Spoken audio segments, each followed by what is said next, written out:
আমাদের দেশে যারা গীতিকার, সুরকার, তাদের এই ভাবনাটা প্রয়োজন আছে যে আমি একটা শ্রমিক নিয়ে গান করি না কেন, হ্যাঁ, আমি একজন গার্মেন্টসের শ্রমিককে নিয়ে কেন গান করি না, আমি একজন পার ভাঙা মানুষ, সে একটা ফ্যাক্টরিতে কাজ করতো, ফ্যাক্টরিটাই ধসে গেছে, ধরা যাক নদীতে ফ্যাক্টরিটাই ধসে গেছে, এই যে অসহায় মানুষগুলো, তাদেরকে নিয়ে আমরা নাটক করতে পারি।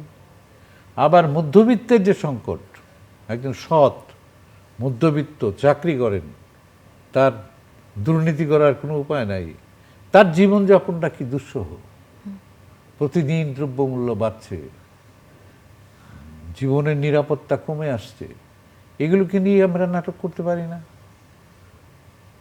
করেন না, কিন্তু আমি মনে করি যে এটা করা উচিত। আমরা চেষ্টা করি, সবসময় চেষ্টা করি যে এই সব একেবারেই এবং এর পাশাপাশি আবার আরেকটা জায়গা আছে, যে জায়গাটা হচ্ছে যে আমাদের স্কুল কলেজের যে লেখাপড়ার অবস্থা, সেখানে তো আমাদের ছেলেমেয়েরা ইতিহাসের মধ্যে কোনো আনন্দ পায় না, পড়ে না, অঙ্কের মধ্যে আনন্দ পায় না।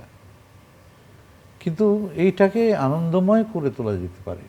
আমাদের সাংস্কৃতিক কর্মীদের এখানে একটা ভূমিকা আছে, যে আমরা মানুষকে ওই ইতিহাস সচেতন করে তুলতে পারি, ইতিহাস সচেতন করে তুলতে পারি। এবং ইতিহাস সচেতন করার জন্য, হ্যাঁ, আমাদের ইতিহাসের যে অন্ধকার সময়গুলো, যেখানে মানুষের কোনো অধিকার ছিল না, সেই সময়গুলোকে নিয়ে আমরা নাটক করতে পারি। বিকাশ পেমেন্টে 10,000 টাকার বেশি অফার, শপিং চলছে তো।